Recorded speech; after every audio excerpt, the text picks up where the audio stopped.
Où allons-nous? Que restera-t-il de l'histoire que nous vivons, l'histoire humaine? Que restera-t-il tout à la fin? Une chose, il restera l'Église. Les montagnes n'existeront plus comme elles sont, il y aura une autre terre, il y aura des cieux nouveaux. Il ne restera que l'Église, c'est-à-dire le peuple des rachetés, des sauvés de Jésus-Christ. Donc, l'essentiel pour nous, c'est de travailler pour cette Église, de mettre nos billes là où ce sera éternel. Et l'Église, c'est pas n'importe quoi, n'importe qui. Je bâtirai mon Église, c'est la parole de Jésus. Je bâtirai, c'est moi qui le fais. De quoi est faite cette Église dans les temps difficiles qu'elle a traversés depuis 2000 ans, des temps hostiles, des temps menaçants? L'Église, ce n'est pas un rassemblement de gens comme au stade, les uns à côté des autres, et qui crient « Vive la France, vive le Danemark », je ne sais pas. C'est pas ça l'Église. Ce n'est pas des gens à côté les uns des autres qui vont comme au cinéma pour regarder, écouter quelque chose, et puis qui s'en vont et qui font autre chose. Voilà, l'Église, c'est un rassemblement de gens qui ont les qualités de Jésus, qui ressemblent à Jésus, qui travaillent pour Jésus. Alors, j'aimerais vous parler ce matin de l'Évangile de Matthieu, chapitre 18, et on va lire dans ce chapitre quelques extraits pour découvrir ensemble les forces de l'Église. Les forces de l'Église. Mais on ne va pas lire beaucoup, hein. On va retenir 4 grandes forces, parce que je répandrai sur vous mon esprit, une puissance, a dit Jésus, une puissance. Et il y a des forces dans l'Église qui la tiennent debout. Alors, ce n'est pas des grandes choses. Ça, c'est vraiment Jésus. Hein. Ce n'est pas des grandes choses époustouflantes, c'est des petites choses. Mais si on ne les a pas, on peut faire tout ce qu'on veut. On ne tient pas. L'Église ne tient pas. Alors, je lis avec vous, premièrement, premier mot que j'aimerais vous dire, l'humilité de cœur. Voilà ce qui tient l'Église, l'humilité. On lit dans Matthieu 18, verset 1er. À ce moment, les disciples s'approchèrent de Jésus et dirent « Qui donc est le plus grand dans le royaume des cieux ?» Jésus, ayant appelé un petit enfant, le plaça au milieu d'eux et dit « Je vous le dis en vérité, si vous ne vous convertissez et si vous ne devenez comme les petits enfants, vous n'entrerez pas dans le royaume des cieux. C'est pourquoi quiconque se rendra humble comme ce petit enfant sera le plus grand dans le royaume des cieux. Amen. » La force de l'Église, c'est l'humilité de chacun d'entre nous. L'humilité, c'est-à-dire, on n'a pas d'ambition, c'est pas m'as-tu vu, c'est moi que voilà, c'est moi le meilleur. L'humilité, comme les petits-enfants, sans prétention, petit, simple, c'est savoir que nous sommes pauvres et démunis devant la mort. On n'a rien pour lutter contre. Pauvres et démunis devant la souffrance, devant tout ce qu'il y a à faire dans l'Église. Jésus disait « Heureux les pauvres d'esprit », c'est-à-dire ceux qui, dans leur cœur, savent qu'ils ne sont rien sans Jésus. Sans Jésus, vous ne pouvez rien faire. Voilà, l'humilité. Et le Seigneur a dit, si vous ne devenez, ça veut dire qu'il faut se convertir pour être simple, humble. Il faut se convertir, ça veut dire revenir à Jésus. Je pense que les souffrances de la vie, nous permettent de rester simples. Et puis, le Saint-Esprit nous travaille pour nous donner les qualités de simplicité et d'humilité. La Bible dit, autrefois, dans mon orgueil, je m'égarais. C'est dans le psaume 119. Maintenant que j'ai été éprouvé, je suis humble et j'observe ta parole. J'observe ta parole. Le Saint-Esprit fait que nous devenions humbles et simples. Ceux qui entrent dans l'Église avec des prétentions pour dominer, pour être plus forts que les autres, ils ne construisent pas l'Église. L'Église se construit avec l'humilité. Ils ne construisent pas avec des pierres précieuses, ils construisent avec l'orgueil, c'est-à-dire la paille, le foin, le bois. Ça ne tient pas. Mais Jésus dit encore une parole plus terrible. Il dit que ceux qui n'ont pas l'humilité n'entreront pas dans le royaume des cieux. Là, ça m'intéresse parce que je veux entrer dans le royaume des cieux. Ils n'entreront pas, c'est une parole redoutable quand même. Rappelez-vous que l'orgueil, c'est le péché du diable. C'est le premier péché du diable. Et le premier péché d'Adam et Ève, vous le connaissez aussi, quand le diable leur a dit, le serpent, vous serez comme des dieux. Et ils y ont cru. Et ils sont tombés dans le piège. Et que Dieu nous garde de ce piège. Dieu résiste aux orgueilleux. On a l'impression qu'il y a une tension, une opposition. Il résiste. Je veux, je suis, je fais, je crois que, je parle, c'est moi. Dieu dit non, non, non. Il résiste aux orgueilleux. Il y a une tension. L'humilité, elle nous met à la portée des autres. On n'écrase pas les autres. Elle nous met proches des autres. Si vous devenez humble comme les enfants, il ne s'agit pas de régresser, il ne s'agit pas de devenir bébé avec des enfantillages. C'est pas ça.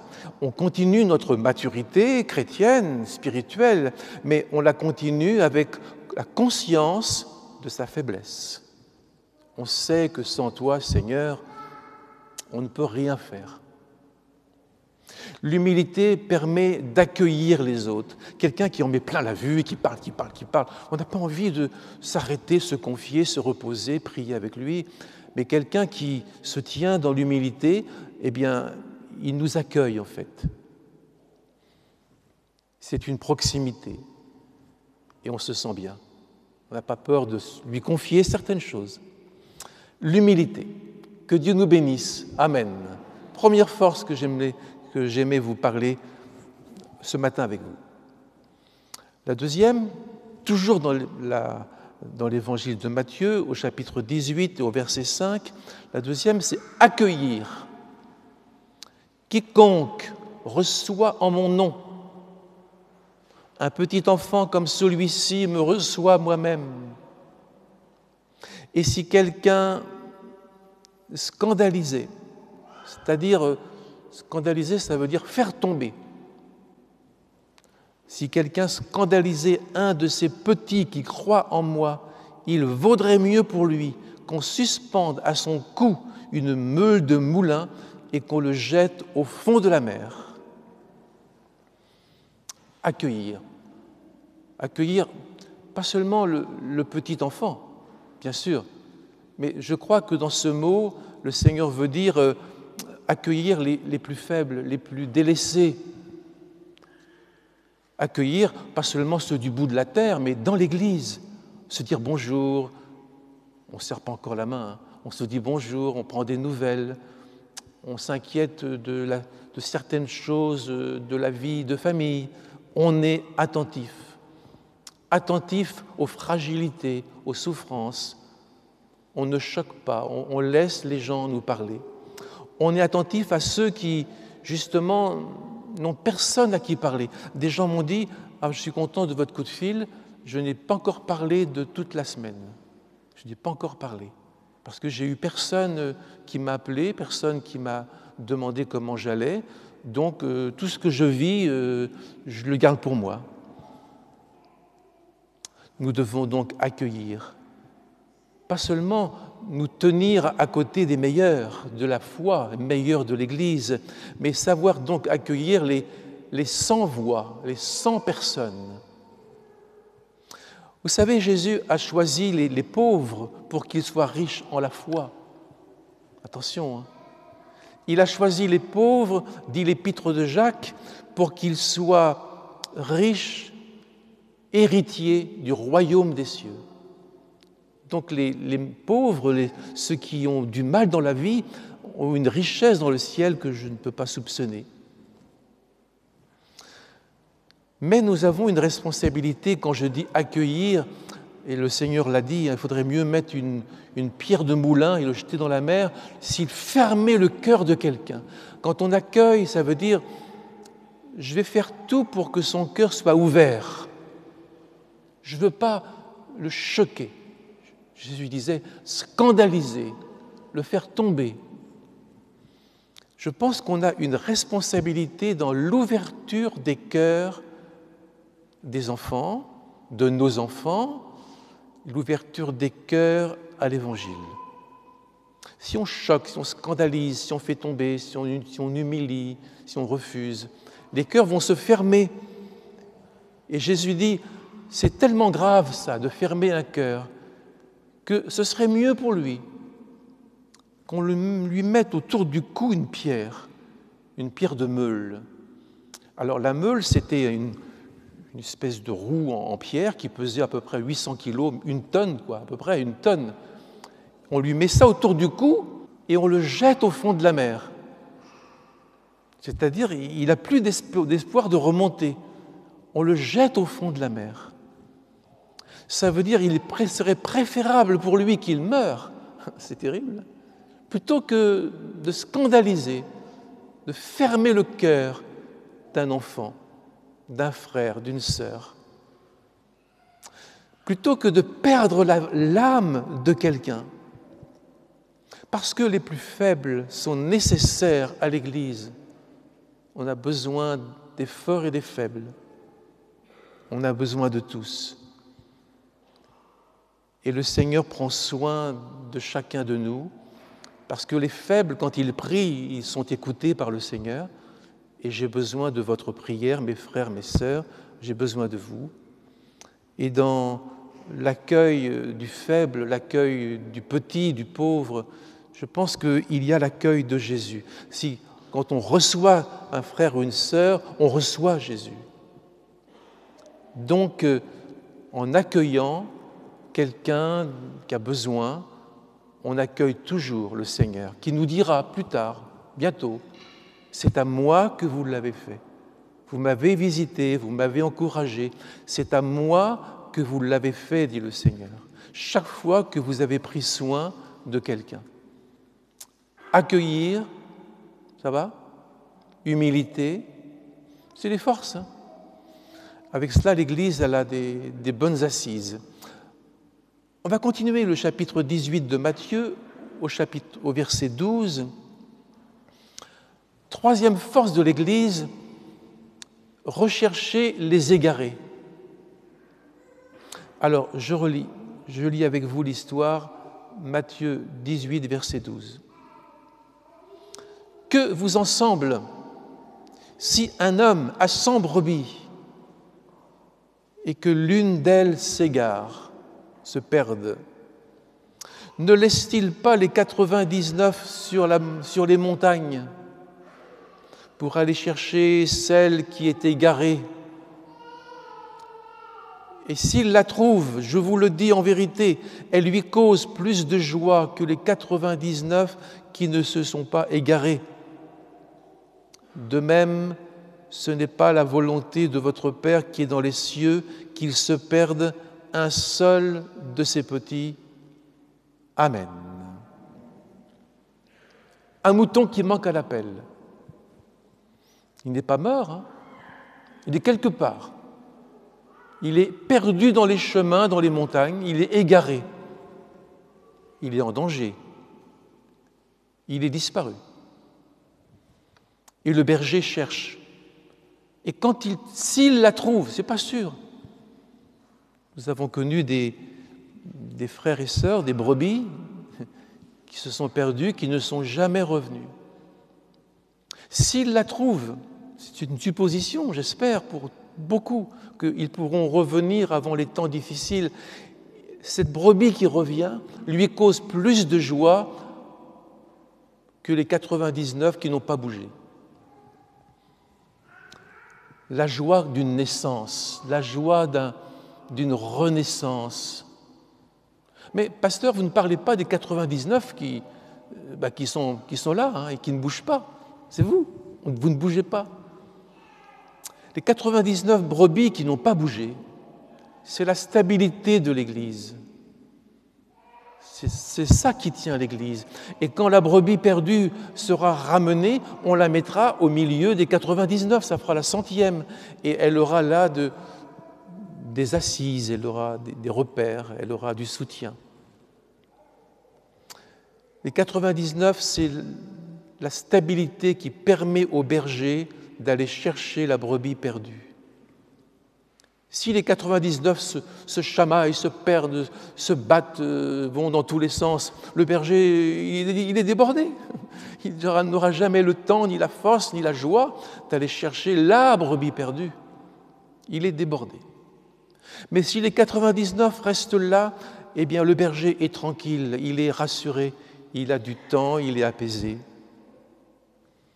Frères et sœurs, les égarés, ce n'est pas seulement ceux de l'extérieur, ceux qui sont au bout du monde, les missions du bout du monde.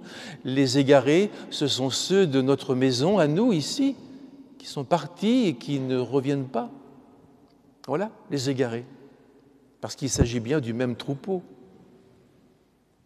Il faut se préoccuper des égarés. Il faut savoir les accueillir sans reproche, sans condamner, sans juger. Mais c'est un peu, pardonnez-moi, c'est un peu l'épreuve du Covid.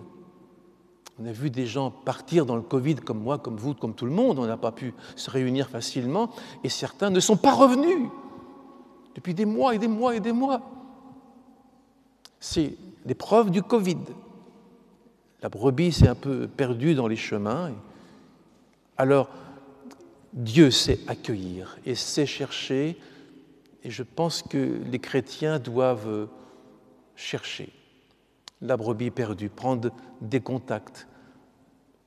Avec miséricorde, Dieu nous cherche dans nos égarements, il nous pardonne, il ne nous reproche pas, il est miséricordieux, comme le Père admirable a su attendre le retour de l'enfant prodigue et le serrer dans ses bras, et ça a transformé tout. Pensez aux brebis égarées. Pensez, elles ne sont pas mortes, mais on ne sait pas où elles sont. Pensez aux brebis parce qu'elles sont sans défense, elles sont sans guide. Elles ne sont pas protégées par le troupeau, par les autres. Elles sont à la merci du loup. Alors, il faut les ramener parce qu'on ne peut pas se dire « Oh, c'est pas grave, c'est une de plus, une de moins, au point où on en est. » Ce n'est pas la volonté de Dieu, dit Jésus, qu'il se perde une seule brebis. On ne peut pas dire « Oh, pour une, c'est pas grave ». Ce n'est pas sa volonté, ce n'est pas dans son projet de laisser une brebis aller et se perdre pour l'éternité. Une seule âme. Savons-nous, on chantait ça autrefois, ce cantique, savons-nous le prix d'une âme? Si parmi nous, je ne sais pas. Il y avait ce matin des frères et sœurs qui lâchent un peu la main du Seigneur, la main de l'Église, et qui commencent à prendre des chemins qui mènent, je ne sais pas où, et qui mènent à la ruine. Oh, je leur dis, frères et sœurs, réfléchissez, revenez, prenez la main du Seigneur, ne vous laissez pas séduire, vous êtes précieux aux yeux du Seigneur. Amen. Recherchez les égarés, l'humilité, voilà, toutes ces qualités, ce sont les forces de l'Église, une Église qui ne laisse pas les brebis se perdre, qui prend soin des autres. Quatrième et dernier point, priez ensemble. Matthieu, toujours, chapitre 18, toujours, et verset 19. Je vous le dis, si 2 d'entre vous s'accordent sur la terre pour demander une chose quelconque, elle leur sera accordée par mon Père qui est dans les cieux. Une belle promesse, hein? Car là où 2 ou 3 sont assemblés en mon nom, je suis au milieu d'eux. Amen. Nous avons la promesse d'une présence de Jésus au milieu de nous. Je suis au milieu de nous, de vous. Mais pour les réponses aux prières, permettez-moi, je ne veux pas vous offenser, il y a 3 conditions. S'accorder, être bien d'accord ensemble. On ne se bat pas, on ne se dispute pas. Si 2 ou 3 s'accordent pour demander une chose quelconque en mon nom. Deuxièmement, il faut demander, parce qu'il ne s'agit pas d'être d'accord seulement sans prier. Vous ne recevez pas, dit l'apôtre, parce que vous ne demandez pas. Vous ne demandez pas. Vous demandez, mais vous demandez mal. Alors, décidément, il faut apprendre la prière. Hein. Et puis, troisième condition pour la prière, assembler. Être assemblé au nom du Seigneur, de la part du Seigneur, avec le Seigneur. Et la promesse est faite, je suis au milieu d'eux. Il faut bien écouter les paroles de Jésus. Il ne s'est pas trompé, on ne peut pas faire mieux. Il faut rester sur cette base très solide de la prière. Paul écrivait à l'épître aux Philippiens, « Je suis absent, mais mes prières sont avec vous tous. » Mes prières avec vous tous. Il était en prison, il se préparait à la décapitation, à mourir, mais il disait « Mes prières sont avec vous tous. » Le Seigneur bâtit l'Église avec la prière ensemble. J'aime tellement cette parole de l'apôtre dans l'épître aux Éphésiens au chapitre 6. Par l'Esprit Saint, avec l'aide du Saint-Esprit. Je traduis en français courant, tout le monde va comprendre. Avec l'aide du Saint-Esprit qui va vous donner de la force, du discernement, de l'inspiration.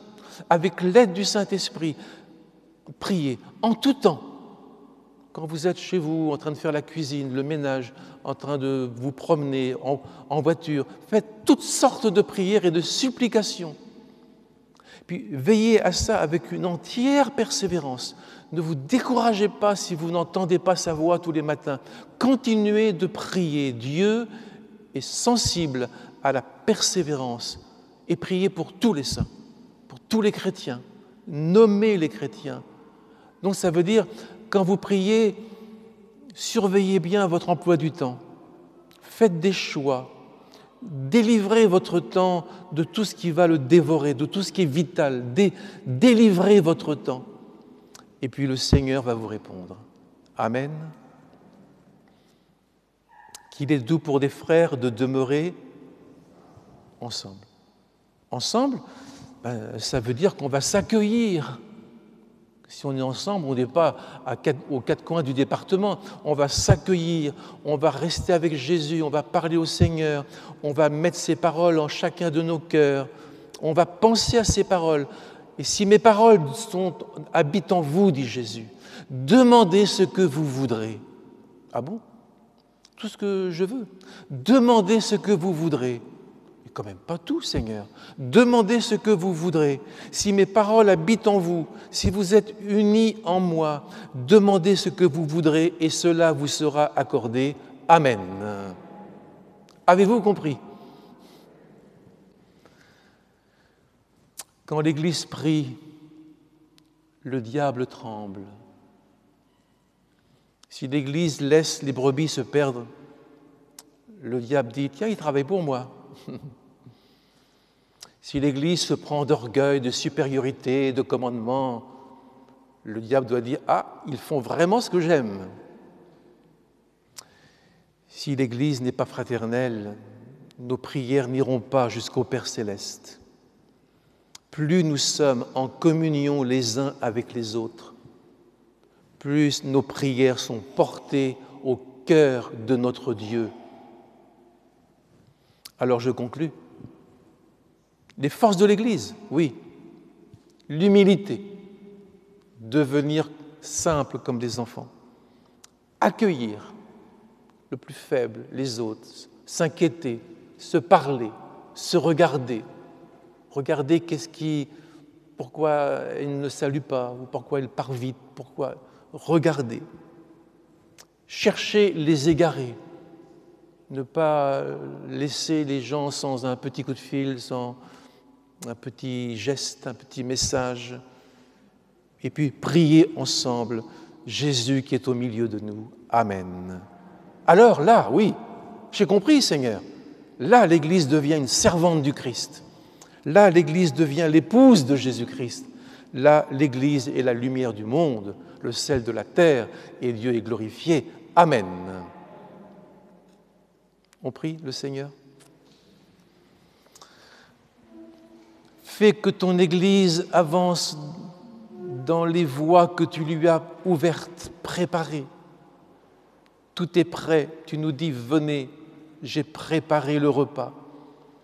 Seigneur, que ton Église prenne vraiment en charge les autres, qu'elle s'intéresse à tous les enfants de Dieu qui sont dans sa maison et qu'elle prenne soin des plus petits, des plus faibles, et qu'elle puisse aussi faire accueil à la brebis perdue qui revient.